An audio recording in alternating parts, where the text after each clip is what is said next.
Tov Yalla, Beshem Hashem Nase Venaser Shabbat, Shalom, Chodesh Tov et Sameach. Ce soir, ce sera Rosh Chodesh Av.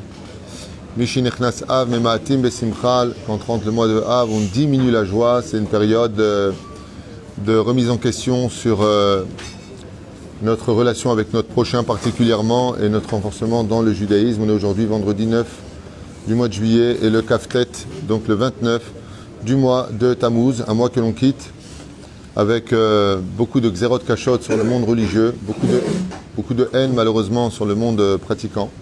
La Torah les dit orthodoxe, mais bon, très souvent, comme le disent nos chachamim, c'est dans l'obscurité qu'on apprécie le mieux par la suite la lumière. Dieu a ses comptes et nous, on doit rester tam, sans rentrer dans tous ces détails.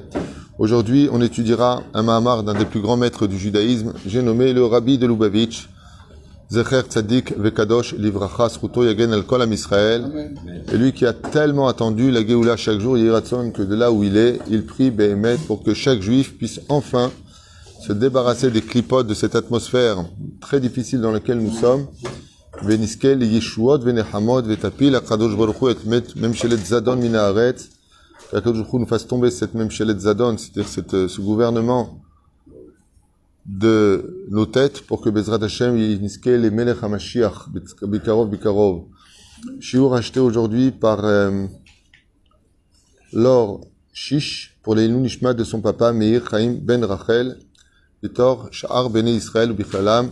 On pensera aussi à Georges Eliou Ben Simcha Alav Shalom Chen Chol Mete Israël Shenebatvin Jadoni Simcha Batlola Yehuda Sina Ben Eliou Sayad qui finit bientôt d'ailleurs son année, Gérard Grulik, Chaim Aaron Yosef Ben Esther, Yosef Ben Rachel, Huguet Shira, Chaya Bat Ivan Mesaouda, Myriam Bat Simcha Zerbi, Michel Simcha Bat Esther, Eli David Baruch, Ben Marcel Michal, Sarah Bat Hnina, Dada Mesaouda Bat Esther, Sasson Ben Esther Alevi, Amram Ben Yaakov Azoulay, Ve Martin, Rosine, Saada Alea Shalom, Bechol Mete Israël, chacun pourra avoir la kavana d'un proche à lui, Be'ezrat Hashem, pour que notre Torah lui éclaire son chemin là où il est.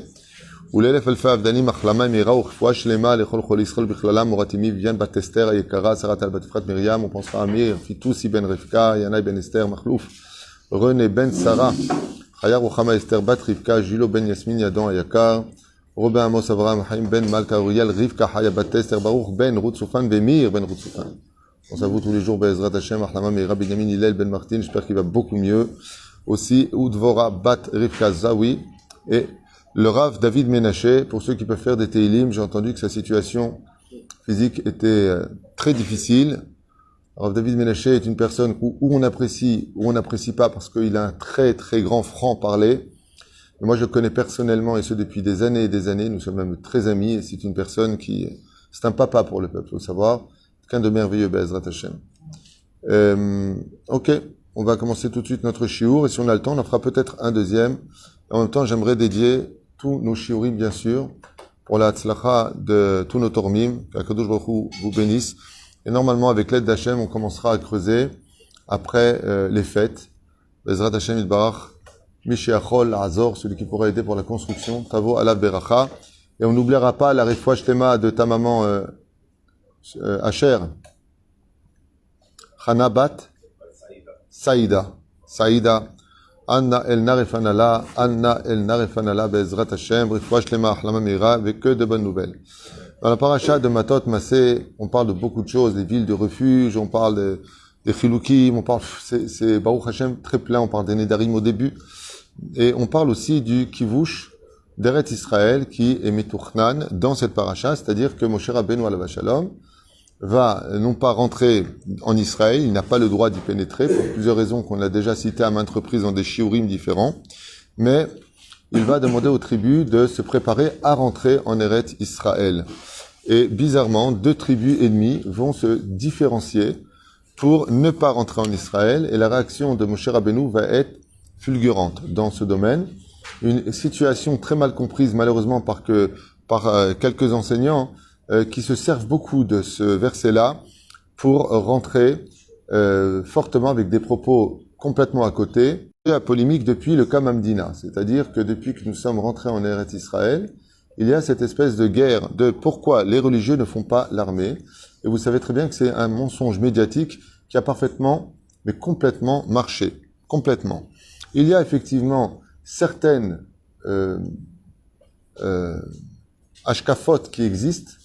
Ça veut dire que dans le monde religieux, tant qu'on est revenu en Israël après 2000 ans d'erreur, de ne pas avoir respecté la Torah et les mitzvot dans ce pays, d'avoir dit du mal des uns et des autres, la Torah les Chachamim nous disent que la terre nous a vomi pour cela, Titus nous a renvoyés, et le monde religieux estimait que si après 2000 ans d'ascens, après tous les pogroms, après toute cette haine, après la Shoah, que l'on revienne en Eretz Israël, c'était pas pour reperpétuer les erreurs commises du passé. Sinon, on va rentrer dans un bain de sang, comme le dit la Torah. Je vous prendrai vos filles et vos enfants, et ce que vous sèmerez vous sera pris, comme aujourd'hui. Tout l'argent que payent les contribuables israéliens, comme vous le savez, eh bien, aujourd'hui, sert à payer, combien il y a eu? 500 000 lions de shekels versés, combien? 500 millions ont déjà été versés sur 2 milliards. Pour la bande de Gaza, pour tous ceux qui nous lancent des bombes. Donc, il y a eu, en fin de compte, c'est nous qui payons. C'est exactement ce que dit la Torah. La Torah dit tout ce que vous allez payer, ça partira chez ceux qui vous aiment pas. On peut pas dire qu'ils nous aiment, quand même, avec tout ce qu'on fait pour eux. Mais voilà, c'est juste une petite leçon d'Hachem. Et donc, il y a des religieux qui disent, d'accord, nous on veut bien, mais il faut que ce soit comme la Torah le demande, parce que ce pays est relié à la Torah. On ne peut pas faire d'Israël un pays laïque. On ne peut pas le faire. C'est pas qu'on ne veut pas, on ne peut pas le faire. On n'a pas le droit de le faire. Dieu ne laissera pas le faire. Qu'on le veuille, qu'on ne le veuille pas. On a vu que chaque fois que ça s'est passé, ça s'est très mal fini. Et malheureusement pour nous. Mais la reine, beaucoup de gens ont utilisé l'histoire du roi David, le grand conquérant Yoshua bin Nun. Voilà, comme une fois j'ai entendu un rave qui disait, ouais, c'est marqué dans la Torah de 20 ans à 60 ans. Alors, je suis mort de rire. Je lui dis, mais attends, si tu peux enseigner ça à des gens qui n'ont pas étudié la Torah, mais tu peux pas dire ça à tout le monde, mamie. Parce que la Torah, elle te dit que s'il a une seule faute, comme le rapporte le Rambam, une seule faute, il peut pas rentrer dans l'armée. Une seule faute. Le roi David, il regardait même pas la faute, il regardait le manque de savoir-vivre. Il disait à une personne, t'as pas de savoir-vivre, tu rentres à l'armée, tu risques de prendre une balle. Enfin, un coup de glaive à l'époque. Et donc, il y a un verset comme ça, donc la Gemara nous dit dans Makot, vous le savez bien, quand le roi David partait en guerre, effectivement, il partait avec des soldats, oui. Armés, oui, absolument. Mais qu'est-ce qu'il faisait le roi David avant de partir à l'armée? Non, c'est marqué dans la Gemara, Elef lamaté. Qu'est-ce qu'il faisait le roi David? Pour ceux qui veulent étudier intelligemment la Torah, et avec des références, il disait, non pas comme disent certaines personnes pour essayer de créer une haine entre le monde religieux et le monde laïque, comme ont très bien fait la politique, en se servant de la Torah, et certains rabbinim en se servant de la Torah, en disant, tout simplement, regardez, le roi David, lui aussi partait à l'armée. Réponse, oui, c'est vrai, c'est marqué, oui. Je suis d'accord, c'est marqué dans Shmuel Aleph, Shmuel Bet, il a même battu Goliath, Chazak, on a tous vu le film. Mais, soyons sérieux quand on parle de Torah, et évitons de nous en servir quand ça nous arrange, et de s'en débarrasser quand ça nous arrange plus. La Torah nous dit que le roi David, noir sur blanc, quand 1000 soldats partaient à l'armée, il vérifiait qu'en contrepartie, en face, il y ait 1000 Bachorei Yeshivot qui étudient la Torah. Elef lamaté, keneged elef lamaté. De quel camp on parle? Des Bachorei Yeshivot qui étudient la Torah, et de l'autre côté. Oui, qu'est-ce qu'ils ont fait? Ils ont dit, mince, on a été repérés, mince, oh là, mince. Alors ils ont dit, bon, c'est bon. Les mecs, j'ai encore un plan, regardez ce qu'il y a marqué dans la paracha de Matot. Va'achechem yavula milchama va'atem tishvu po. Et là, Odapam, les clowns de l'histoire et de notre judaïsme, j'appelle ça des clowns parce que c'est vraiment être un arnaqueur de l'étude pour parler comme ça au Tzibour. C'est honteux de parler comme ça au Tzibour. Qu'est-ce qui a marqué? Achechem yavou, vos frères vont à l'armée et vous restez assis. Ah, voilà une preuve que tout le monde doit faire l'armée. Mon Dieu. My God. De quoi est-ce que l'on parle dans ce verset-là? On parle du Kivu, Sheret Israël. Le peuple d'Israël doit reconquérir 7 peuples.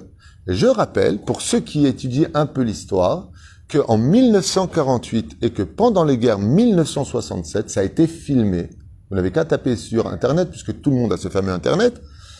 Le monde de la Torah doit sortir, ce qu'on appelle Milchemet Reshut ou Milchemet Milchama. Pendant la guerre de 6 jours, vous verrez autant de personnes avec des kippotes qu'avec des personnes sans kippotes, avec des péotes et des kippotes noires. Quand on arrivait au Kotel, il y avait des charidim. Le verset s'adresse ici au fait de conquérir Eretz Israël, et non pas quand on y est installé. Et la preuve en est, quand il s'agissait de conquérir Eretz Israël, oui, tout le monde devait sortir à l'armée, mais une fois qu'on a créé notre État, Elef lamaté, Elef lamaté. Ça, c'est la Torah. C'est pas l'invention et l'arnaque médiatique des certaines yeshivot qui ont créé une haine entre le monde orthodoxe. En Eretz Israël, malheureusement, je dis bien malheureusement, moi qui ai fait mon service militaire, mes enfants qui l'ont aussi fait, et d'ailleurs tous mes amis, d'ailleurs tous les membres de chasse ont fait l'armée en Israël. C'est Seret Golani, Tzamchani, ils ont tout fait. Ils ont tout fait ici. Tzamchani, ils ont tout fait. Mais les médias ont fait un travail vraiment très satanique. Et puis à part cela, effectivement, faut pas tomber non plus dans le délire de faire de l'armée une avodazara en Israël. Celui qui a fait l'armée ici, il a tous les droits. Celui qui n'a pas fait n'a absolument aucun droit. Comme si alors que maintenant ce gouvernement de gauche veut faire passer une loi comme quoi que seul celui qui veut faire l'armée aujourd'hui peut s'engager dans l'armée. Pourquoi? Parce que dans le cas où vous n'êtes pas au courant aujourd'hui, les guerres ne se font plus avec des soldats. C'est fini. Vous savez, ces soldats en plastique, aujourd'hui c'est des missiles, c'est des bombes, c'est juste un bouton. Donc, le côté soldat qui 1914-18, ouais, c'est fini, Rabotaille. C'est bien, c'est bien. J'ai posé la question il y a la semaine dernière à un ami et moi dont mon fils va rentrer à l'armée, ils l'ont repoussé à 6 mois. Ils lui ont dit non, on n'a pas besoin, on a trop d'effectifs, on n'a pas besoin. Donc juste que vous sachiez un petit peu la réalité de ce qui se passe. Et chaque soldat coûte énormément d'argent. Mais comme c'est des soldats zébécédères, mais si c'est un Bachour Yeshiva, hein, alors on fermera les robinets.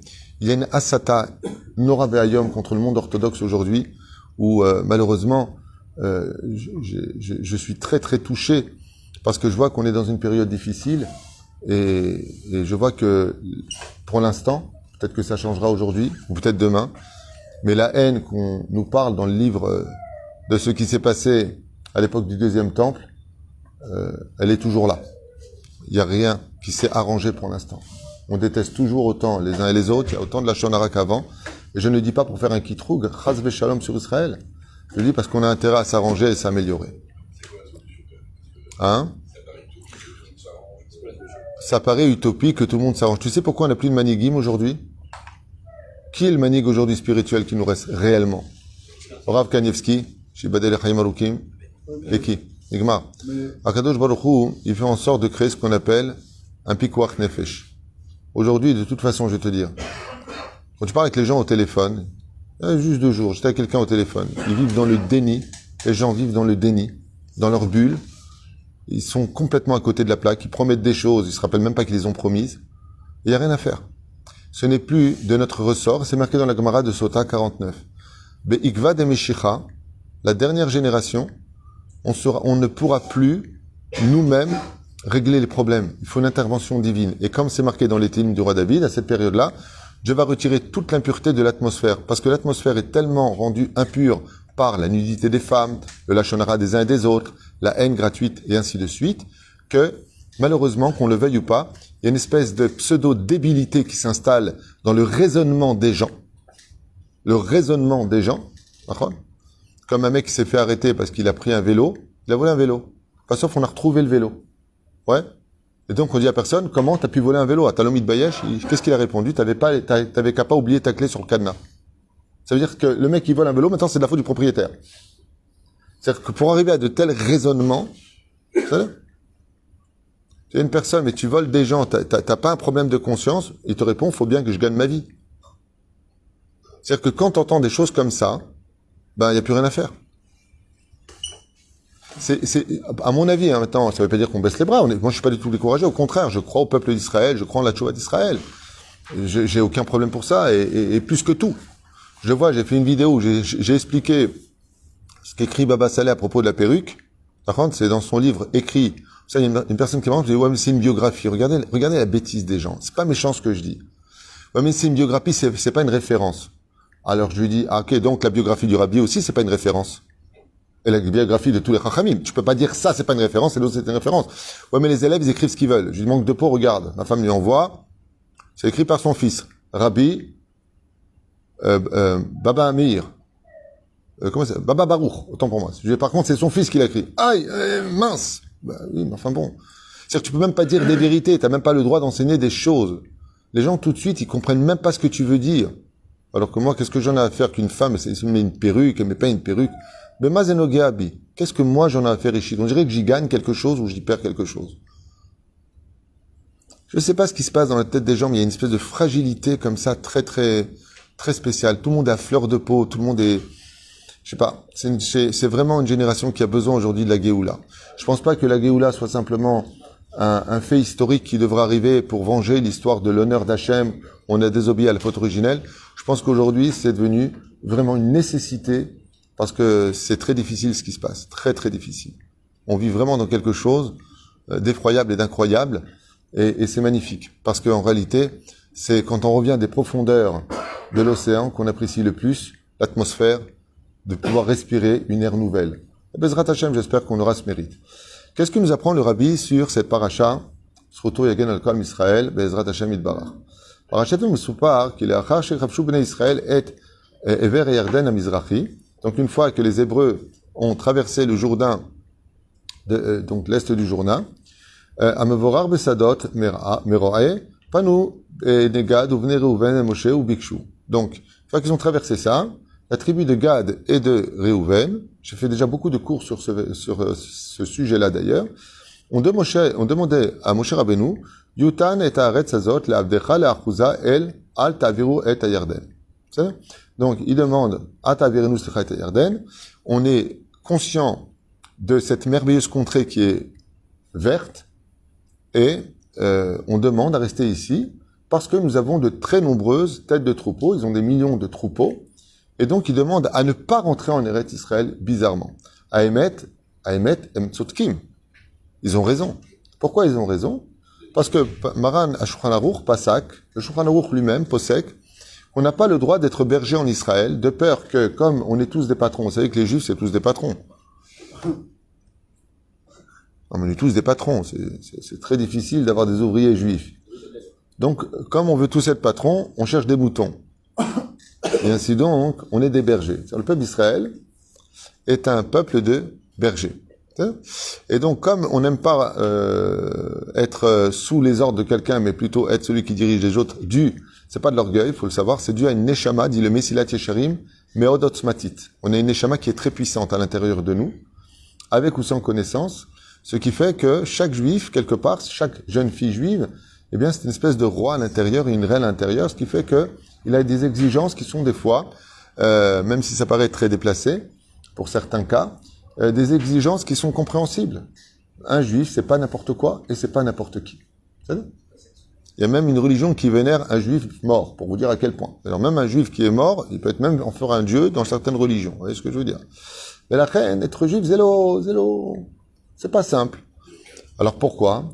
Shulchan Aruch, il nous dit, parce que comme la terre d'Eretz Israël, elle a deux fonctions, contre toute attente, elle doit être spirituellement respectée, Shabbat, Mitzvot, Maasim Tovim, mais elle doit être aussi belle. Il est très grave d'amoshir Eretz Israël. La terre d'Eretz Israël est tellement importante aux yeux d'Hachem que l'une des raisons que nous rapporte le Midrash, pour quelle raison les enfants d'Israël ont-ils tourné 40 ans dans le désert? Eh bien parce que les habitants de Canaan avaient décidé de couper tous les arbres d'Eretz Israël, afin que ce serait comme une femme, vous savez qu'Eretz Israël est comparé à une femme, duquel on aurait coupé tous les cheveux. Donc, pour qu'un arbre redevienne adulte, il faut 40 ans. C'est-à-dire qu'il était hors de question que Dieu donne une terre à Moshi sous les yeux des enfants d'Israël. Car la terre d'Eretz Israël doit être belle à nos yeux, absolument. Ça veut pas dire qu'elle doit elle doit être douce. En réalité, Israël, c'est comme une femme. Si tu sais comment lui parler, si tu sais la respecter, si tu sais l'honorer, elle te donne le meilleur d'elle-même. Mais si tu ne sais que la piquer, que la critiquer, que la disputer, que de voir des défauts chez elle, elle se renforce et devient une femme très dure à vivre. Mais la reine, Eretz Israël, on a vu que comme les arbres avaient été coupés, le Midrash nous dit, il a fallu que la terre redevienne belle pour être présentable aux yeux des enfants d'Israël. Parce qu'on ne présente pas une kala quand elle n'est pas jolie. La reine, il y a une autre mitzvah, celle d'enjoliver Eretz Israël. Ce qui fait que si tout le monde était berger ici, dit le Shulchan Aruch, on aurait tous des moutons. Le problème des moutons, c'est que quand ils broutent de l'herbe, contrairement à la vache, eh bien, ils arrachent les racines avec. Ce qui fait que l'herbe n'aurait pas repoussé. Et la bracha des verdures et des magnifiques paysages que nous avons en Eretz Israël serait complètement abrupte, asséchée et désertique. Ce qui fait qu'on dirait d'un désert, on est sorti du désert pour entrer dans un autre désert. C'est-à-dire, mais la reine, l'oratsu. C'est pour ça qu'un des plus grands miracles aujourd'hui, en 2021 vécu en Israël, c'est que même tous les déserts que nous avons sont devenus des villes. Je vous invite à aller voir ce qu'était ne serait-ce que la ville d'Ashdod il y a 45 ans, 46 ans. C'est des dunes. Vous seriez venu à City il y a 25 ans. Ici, c'était des dunes. Il n'y avait absolument rien d'autre que du sable. Et aujourd'hui, regardez quel magnifique quartier, quelle magnifique ville et quel magnifique pays Dieu nous a permis d'avoir. Et plus que cela encore, nos déserts sont devenus des terrains d'agriculture puisque nous faisons grandir des légumes dans le sable. C'est ce qu'on appelle le gouche katif à l'époque. Pourquoi? Parce que le sable ne permet pas aux vers d'y vivre. Il fait beaucoup trop chaud. Ça les tuerait. Et faire grandir de la salade là-bas, on fait grandir du chou là-bas, on fait grandir tout ce qui n'est pas vérifiable à l'œil par rapport aux problèmes des vers qui pourraient s'y trouver. Eh bien, Eretz Israël a été le premier pays. D'ailleurs, les autres pays ont été assez étonnés et sont venus visiter ce miracle qui est considéré comme un miracle. Eretz Israël. Pourquoi? Pour ne pas qu'Israël soit un désert ou quelque chose de désertique. Donc, ce que demandent en fin de compte Reuven et Gad, c'est complètement compréhensible. C'est complètement compréhensible. Si on a beaucoup de troupeaux, on va amochir Eretz Israël. Alors, quel rapport avec nous aujourd'hui? Personne compte être berger, on n'a pas envie d'être avec des moutons. Eh bien, n'oubliez pas qu'à travers cela, comme un hamour de jeter des papiers en Israël, vos mégots de cigarettes par terre, comme un hamour de jeter des bouteilles par terre. D'accord? Le Zohar HaKadosh nous dit que la terre d'Eretz Israël, c'est la maison d'Hachem. Et donc, imaginez que vous êtes un roi et que vous jetez votre cigarette par terre. Ouais? Eh bien, c'est comme si vous êtes chez le roi dans le salon, vous jetez votre cigarette par terre ou votre papier par terre.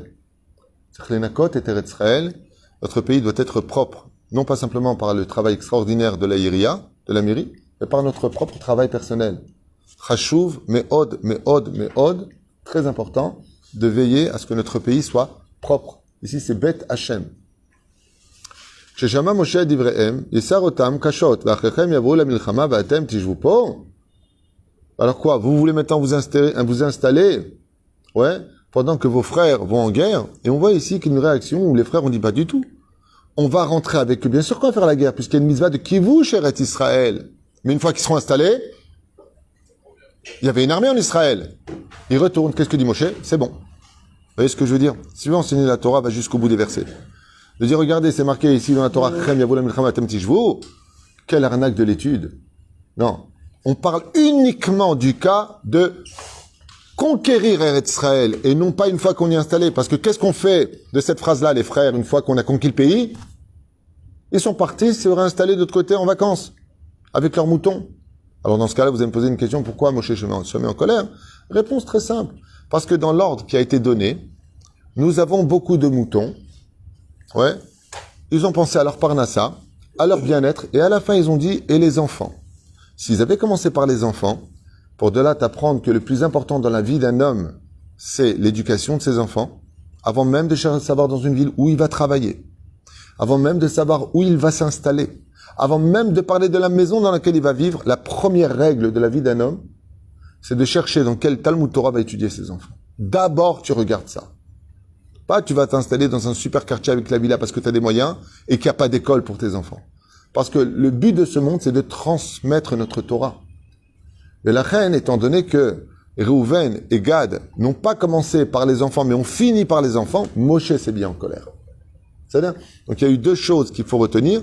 La première, c'est pas utiliser avec une espèce de malice psychologique les versets de la Torah comme ça nous arrange, mais d'aller jusqu'au bout. La preuve en est une fois, je répète encore une fois pour ceux qui n'ont pas compris, que nous avons conquéri la terre d'Eretz Israël. Qu'est-ce qui a marqué? Achechem yavou la milchama. Vos frères vont aller en guerre et vous vous asseyez. Bah alors dans ce cas-là, qu'est-ce que ça veut dire pour nous? Ça veut dire que quand on a conquis Eretz Israël et qu'on a créé la royauté d'Israël, qu'est-ce qu'il aurait dû faire? Rester. Il y avait encore l'armée en Israël à cette époque. Oui? Alors pourquoi ils sont retournés? Parce qu'une fois que le pays a été construit, nous n'avons pas besoin de ceux qui étudient la Torah, pas shoot. En réalité, c'est le contraire, si vous voulez savoir le aimer. Seuls ceux qui étudient la Torah doivent être en l'armée, et ceux qui sont chiloniques doivent aller en yeshiva. Ça c'est l'idéologie de la Torah. Okay? En tout cas, c'est comme ça que c'est marqué pour les grands d'Israël. Quand Yoshua est rentré à l'intérieur, il a envoyé 36 tzadikim.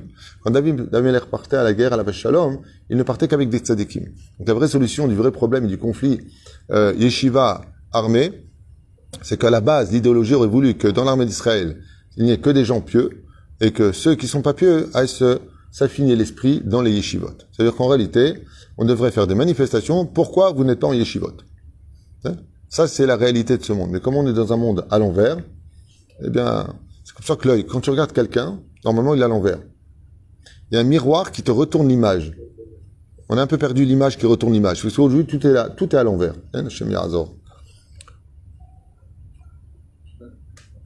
כן? C'est Madame Elbaz qui avait insisté, dit à sa mère qu'il y a une opération dans quelques minutes. Si tu peux aller vite, ça dit qu'on est en plein cours. Non, c'est la mère de Madame Elbaz. Qu'est-ce qu'il y a? Qu'est-ce qu'elle veut dire, moi? Parle. Si vous pouvez prononcer son nom, Esther Batfrera. Alors tu m'as dit simplement, la prochaine fois, au lieu de perdre du temps, vous pouvez rappeler le nom de la malade, Esther Batfrera Refoua, chez les Marefat Tagouf. Là, tu m'as compte tout un système et tout un truc. Là, peut-être ça Refoua, chez les Marefat. Mais ça m'a plus dérangé qu'autre chose. Même cher ou machvé, otam, la meraglim, vegoer, ba'em, beharifut. Donc on voit ici que Bémet, il a mis une colère, Moshe Rabbeinu, sur le comportement de ces deux tribus. Et il leur dit, voilà ce que vous êtes, une assemblée de fauteurs. Et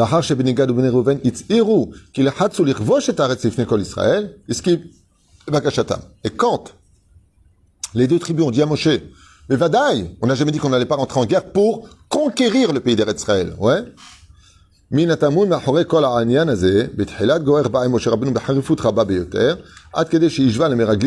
les a même comparés aux Meraglim parce qu'ils ne comptaient pas venir l'Irvosh et Eretz Israël, exactement ce qui s'est passé dans le Kamamdina.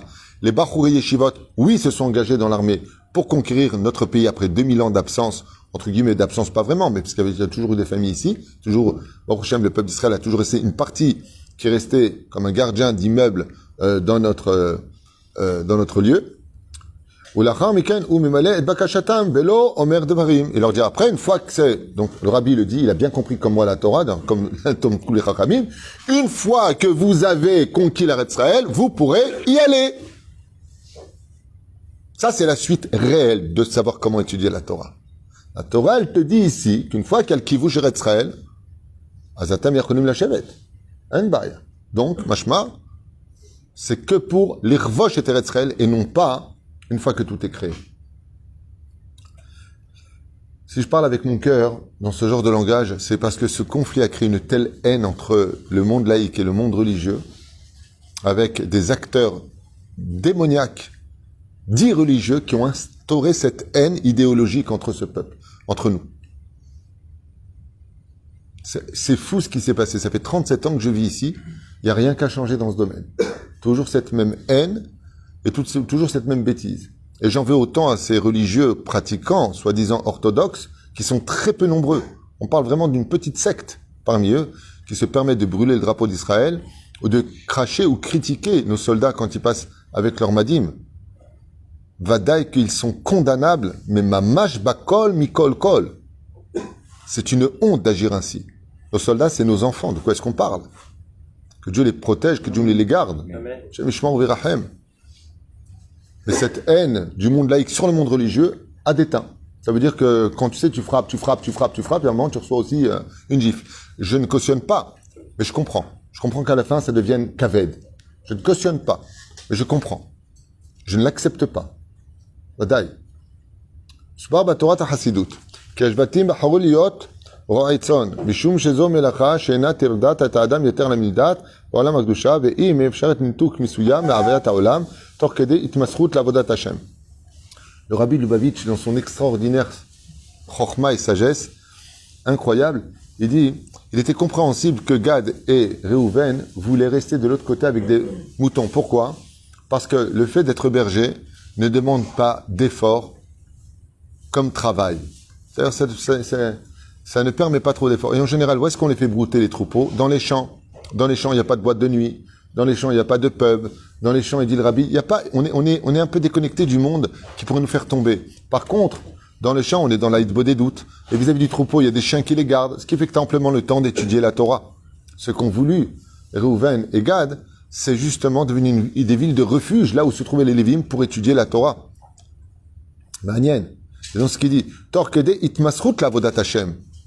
C'est-à-dire que le fait d'être berger, ça te permettait de pouvoir étudier plus calmement la Torah. הכוונה זו הסתתרה גם מאחורי בקשתם של בני גד ובני ראובן להישאר בעבר לירדן, והם ביקשו להישאר רחוקים מעט מענייני העולם, car ils ont voulu s'éloigner et protéger justement leur tribu de la conquête d'Eretz Israël, de vivre en Eretz Israël, car Eretz Israël est un pays où on doit faire grandir la matérialité dans la spiritualité, ce qui est un challenge qui est très difficile, comme on l'a vu avec les Meraglim. Et c'est pour ça que Moshe les a comparés aux Meraglim. C'est le même mot qui est utilisé. כדי שיוכלו להתמסר יותר ללמוד התורה ולעבודת השם. Donc c'était plus simple de rester en galoute, dans ce cas-là, de l'autre côté du Jourdain, pour pouvoir s'adonner à plus d'études. וכששמע משה רבם דברים אלה, הזכיר להם מיד את חטא המרגלים.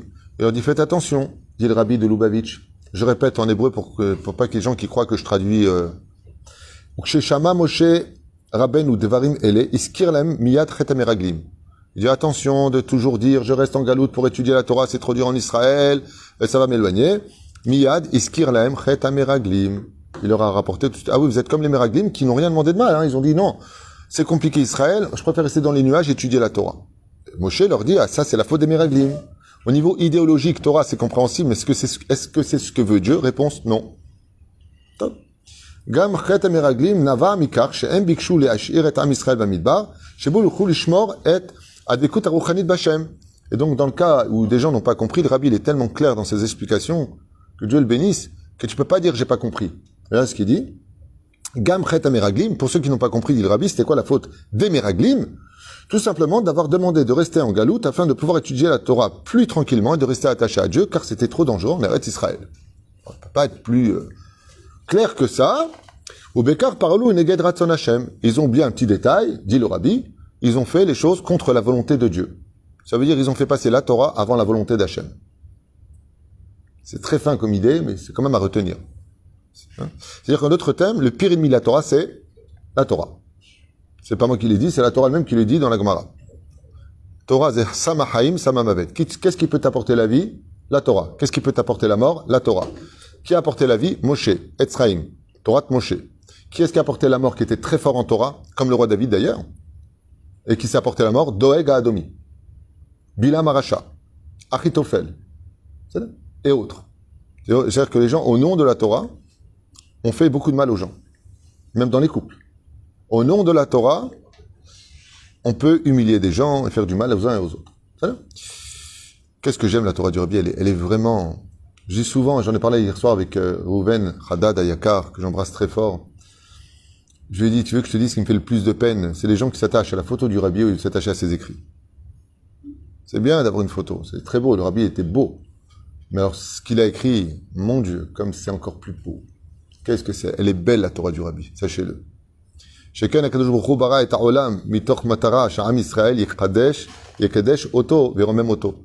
Pourquoi? Tout ce que je vous ai dit, il le dit lui-même le Rabbi. Et je l'avais pas lu avant, vous pouvez me faire confiance. Je ne mens jamais, j'insiste. Velachen, qu'est-ce qu'il dit ici? Eux, ils sont restés dans le monde spirituel de la Torah, mais ils ont oublié un détail. C'est que la volonté d'Hachem, bara et ha'olam mitoch matara sha'am Israël yekadesh oto veromem oto. De rentrer en Israël pour relever la matière et la relever vers Hachem. Et non pas de devenir des anges. Où vivent les anges? Le Zohar, il dit, dans les nuages, la nuit de gloire.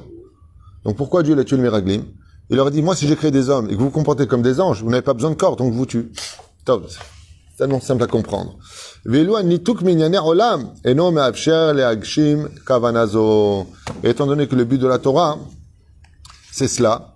Donc si tu rentres pas en Eretz Israël pour conquérir la terre d'Eretz Israël, prendre les armes et te retrouver face au kivouch d'Eretz Israël, c'est-à-dire de reconquérir ta terre, une fois que c'est fait, de t'y installer. Et quelle est la première chose qu'on devait construire? La première chose qu'ils ont fait, Mishkan Shiloh. Ils ont installé le Mishkan. Ils ont commencé à installer la spiritualité. Mais c'est vrai qu'Eretz Israël a provoqué tout de suite l'Avodazara. Parce que ici, si la vie est un entraînement en galoute pour le combat du siècle, Eretz Israël, c'est le ring du championnat du monde. Ce qui fait que, faut pas s'étonner, comme j'ai souvent expliqué, de voir des gens qui montent en Israël et qui tombent. Parce que quand on est aux entraînements, on n'a pas de raison de tomber réellement. Mais quand on monte sur le ring, la droite, c'est une vraie droite. La reine, ici, les gens qui étaient très forts aux affaires, tu sais, en France, ouais, je m'en sortais, puis là, je réussis mes affaires, je suis arrivé ici, Nachon, Sodek. Ici, c'est du réel. Eretz Israël, c'est un pays où on réalise le Hémet. Le surnom qu'on donne à Eretz Israël, c'est le pays qui dévoile le Hémet ici. On te montre vraiment ce que tu es, ce que tu vaux, ce qu'il y a dans ta vie, parce que tu redémarres tout à zéro. Tu redémarres tout à zéro. C'est là. La reine Omer, et je finis avec ça. אם כך, למה לאחר שהבטיחו בני גד ובני ראובן לצאת חלוצים לפני העם, קיבלו הכשר לרצונם להתמודד ולא להיות מעורבים בענייני העולם? התשובה היא שעם ישראל מתחלקת בכללות שני סוגים, בעלי עסק יושבי אוהל. Oh là là, magnifique, magnifique, נדור עלינו, רבי מלובביץ', נדור עלינו. Il avait tout compris cet homme, extraordinaire. En tout cas, moi, la Torah que j'étudie, correspond parfaitement à ce que le rabbi explique aussi de son côté. Magnifique. Il pose une question énorme. Il dit, dans ce cas-là, ça va pas si tu dis ça comme ça. Pourquoi? Parce que si tout le but, et qu'il n'avait pas compris, c'était de rentrer en Israël pour fabriquer ce pays, construire ce pays, pour relever de la matière à la spiritualité, comment se fait-il que Moshe ait accepté qu'il retourne après la guerre de la conquête d'Israël de l'autre côté du Jourdain? Qu'est-ce que tu as réglé dans cette idéologie? C'est magnifique. Ah oui. Rabbi Lubavitch, il lâche pas le fil conducteur. Il te dit, ok, alors si le but c'est de monter en Israël, de nous retrousser nos manches, ok, de créer les yeshivot, de créer le Bate Midrashot, de créer un pays, une structure, une politique de vie, un ministre des Finances, ministre ceci, cela. Il faut bien créer un pays. On peut pas être roi si on n'a pas un pays. On peut pas être roi de communauté, ça veut rien dire. Ça rave de communauté. Mais si on veut être Dieu d'un roi, faut un peuple. Alors il dit dans ce cas-là, pourquoi Moshe? En fin de compte, il accepte l'idée des Meraglim. Bah, quelle bombe atomique. Réponse du Rabbi. Hatchouvaï. Dans le cas où tu poses la question, c'est vrai que ça se contredit. Donc Moshe il aurait dû leur interdire de retourner en galoute. Réponse. Non. Lama. Sha'am Israël mitralek bichlalut le shne sugim. Parce qu'en réalité, le peuple d'Israël, c'est pas qu'une façon d'être. Il n'y a pas que être juif, c'est pas que être Breslev, Lubavitch, Rav Kook ou Rav Ovadia. Non. Il y a plusieurs façons d'être juif. Il y a 70 facettes dans la Torah. Tant qu'elle n'atteint pas le réformisme ou le libéral. On parle de rester dans la Torah, la vraie Torah. Baal et Sek, Veyesh Ve'oel. Parce que le peuple d'Israël se divise en deux façons d'être. Ouais, laquelle? Ceux qui travaillent la terre, qui construisent le pays, les bâtisseurs, et ceux qui sont dans le monde de la Torah. Tout comme le corps, c'est la matière, et l'âme, c'est la spiritualité. Et ensemble, dans l'harmonie du travail main dans la main, se crée le corps humain, c'est-à-dire l'homme vivant. Il leur a dit, vous avez raison. Il y a ceux qui vont étudier la Torah dans le OL, et il y a ceux qui vont venir construire ce monde. À la condition, il n'y ait pas de critique entre vous, juste de l'amour, juste du Toda. Que ceux qui sont à l'armée disent Toda à ceux qui étudient la Torah, et que ceux qui sont dans la Torah disent Toda à celui qui est à l'armée. Comme j'avais proposé, malheureusement ça s'est pas fait, au Sar Aryeh Deri. Je lui dis, tu sais, ce que je voudrais, que chaque Bahur Yeshiva, de Kollel, de Yeshivot, prenne sur lui de prier et d'étudier pour chaque soldat d'Israël. Prends le numéro de téléphone. Que chaque Bahur Yeshiva, il prenne avec lui un soldat. Et tous les matins, il prie pour lui. Il m'avait dit, c'est une bonne idée, mais ça demande un énorme travail. Et malheureusement, il n'y a pas eu de coalition. Il s'est passé ce qui s'est passé. C'est l'idée que j'avais lancée. À la Lishka de Aryeh Deri, du Rav Aryeh Deri, parce qu'il est Rav aussi, faites attention, il y en a qui disent Aryeh, non. Ou Talmid Chacham ou Rav.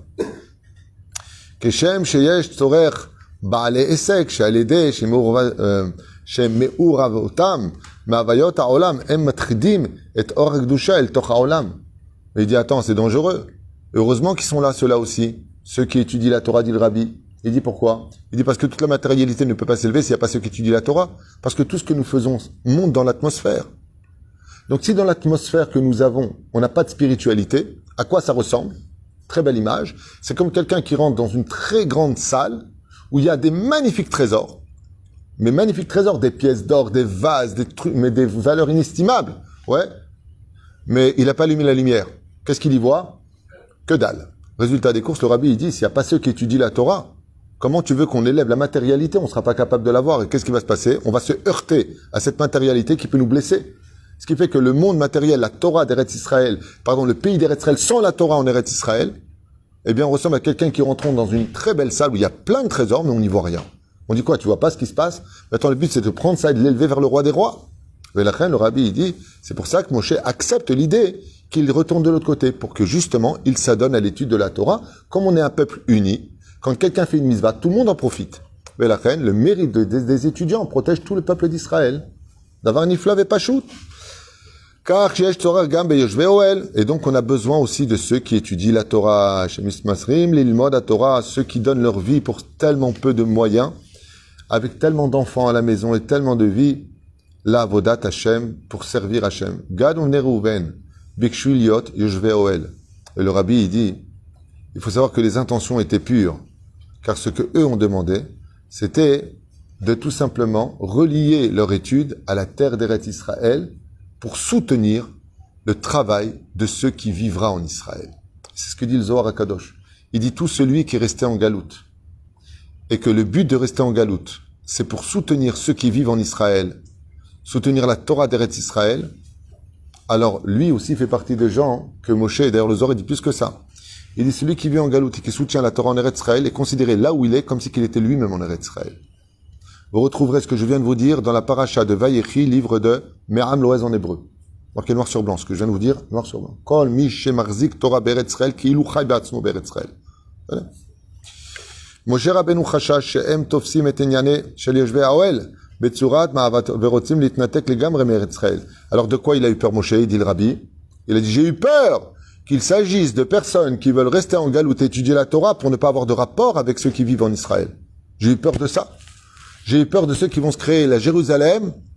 Ah ben voilà, là on a nos yeshivot, on a tout ça. Non, nous Eretz Israël, on n'a rien à voir avec ça. Il dit non, c'est de ça qu'on a peur, c'est ça les miraglim.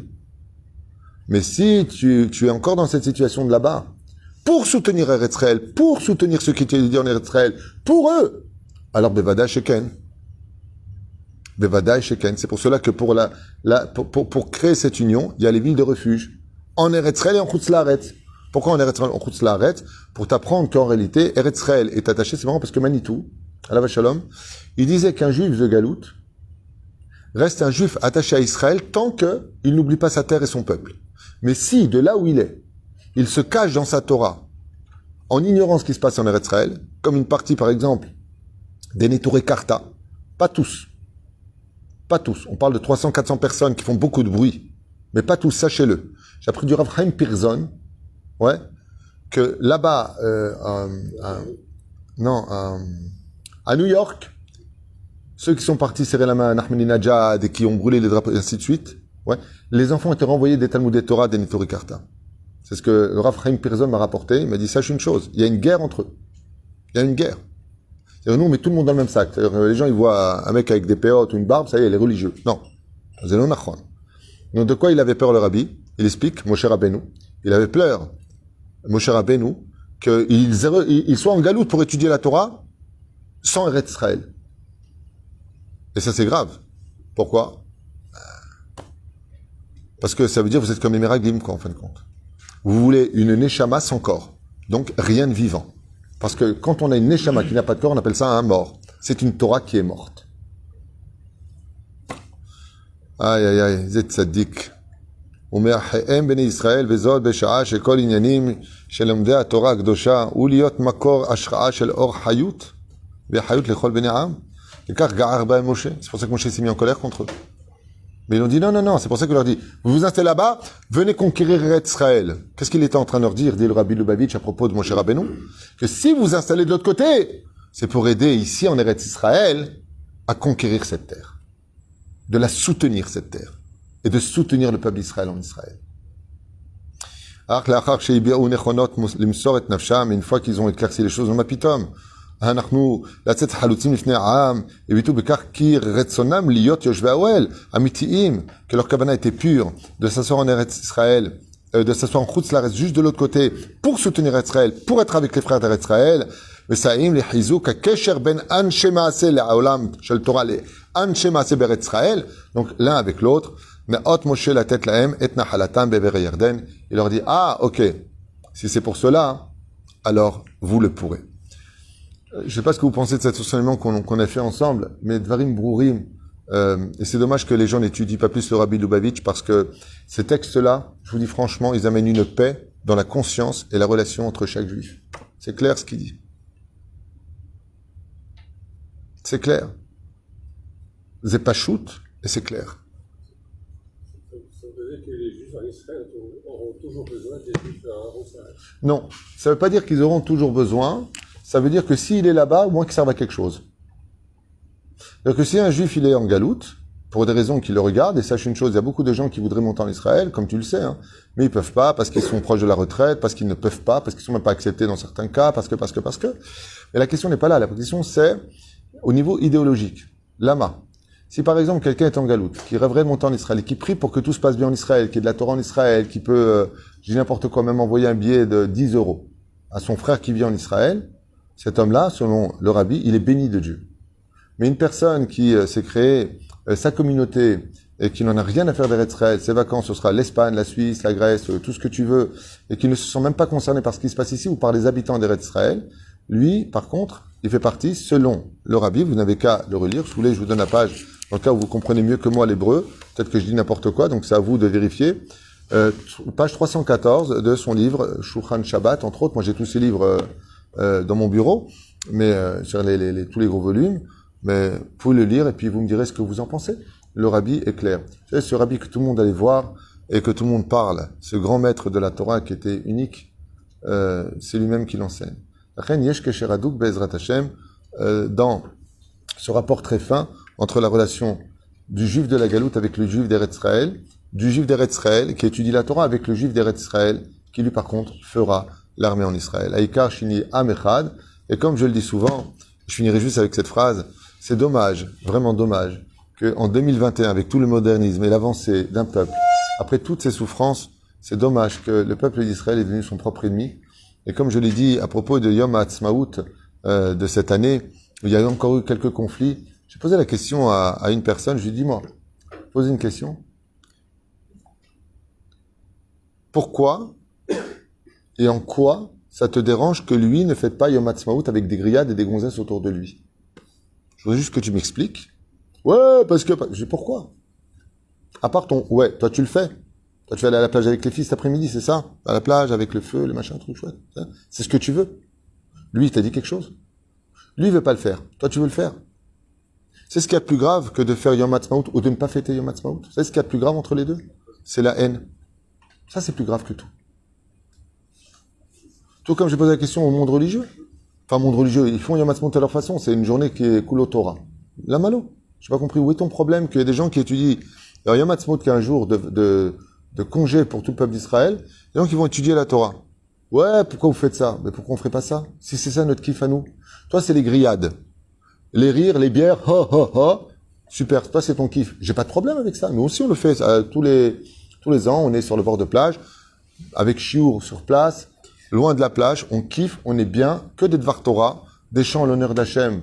Bezrat Hachem Itbarach. Qu'est-ce qu'on a fait de mal?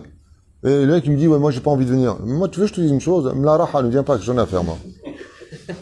J'aurais plus de khoumous à manger. J'ai pas compris pourquoi on est tout le temps en train de rentrer dans les chaussures de l'autre. Tu veux faire Yom HaAtzmaut, fais Yom HaAtzmaut. Tu veux pas faire Yom HaAtzmaut, ne fais pas Yom HaAtzmaut. Ma bayash b'cha. Par contre, de haïr l'un et l'autre, ça, c'est un sur de raïta. Ne l'oubliez jamais. Baruch Adonai l'olam amen. Amen.